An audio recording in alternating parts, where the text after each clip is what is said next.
नमस्कार. हॅलो. आज आपण रश्मी रेसिपीज मध्ये एक छान सगळ्यांना आवडणारा पदार्थ शिकणार आहोत आणि त्याच्या टिप्स पण देणार आहे. अगदी सोपा आहे. छोट्याशा लहान मुलापासून अगदी वृद्धापर्यंत आवडणारा पदार्थ. नक्की ओळखला असेल कोणचा? चॉकलेट. आपल्याला सगळ्यांना खूप आवडतात आणि मला तरी वाटतं चॉकलेट खाल्ल्यावर मूड पण चेंज होतो.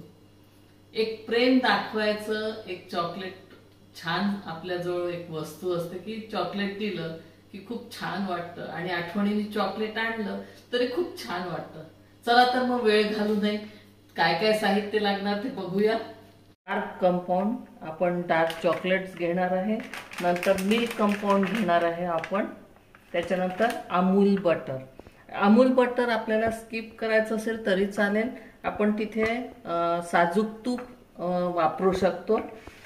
मी इथे कढई गरम करत ठेवलेली आहे. त्याच्यामध्ये एक भांडं आपण ठेवलेलं आहे, एकदम सिमवर ठेवलेलं आहे सध्या. आणि त्याच्यामध्ये खास करून चॉकलेट्स आपण लहान मुलं किंवा सगळेच खातो, तर त्याच्यात आपल्याजवळ घरात जे अवेलेबल असेल, मी अक्रोड घेतलेले आहे, किसमिस आहे, काजू आहे, आपल्याला पाहू शकतो. आणि दुसरं हे मोल्ड आपण घेतलेले आहे. हे घरी नसले तर आपण साध्या जशा वड्या करतो तसं आपण तूप लावून ताटावर करू शकतो. पण मोल्ड असले तर वेगवेगळ्या आकाराचे छानपैकी आपल्याला चॉकलेट्स तयार करता येतात. गॅसवर मी मोठी कढई ठेवली, त्याच्यामध्ये पाणी ठेवलेलं आहे, ते उकळत आलेलं आहे आणि हे आतलं भांडं पण गरम झालेलं आहे. आपण याच्यात अमूल बटर घातलेलं आहे. त्याच्यानंतर डार्क चॉकलेट जे आपण सांगितलेलं आहे तुम्हाला, ते आपण मिक्स करणार आहे. रेसिपी अगदी सोपी आहे आणि खूप टेस्टी हे चॉकलेट्स होतात. मला असं वाटतं पाहिल्याबरोबर नक्की तुम्ही सगळे ते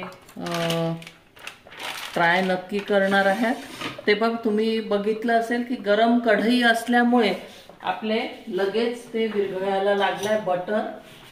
जवळपास आपल्याला हे विरघळायला लागलेले आहे. आपलं तिन्ही जे घटक घेतलेले आहे आपण, ते विरघळून एकजीव झालेला आहे. आणि पाण्यात कढईत आपण पाणी ठेवलेलं आहे, कढई ठेवली आहे, त्याच्यामुळे आपल्याला करपण्याचा धोका अजिबात नाही आहे.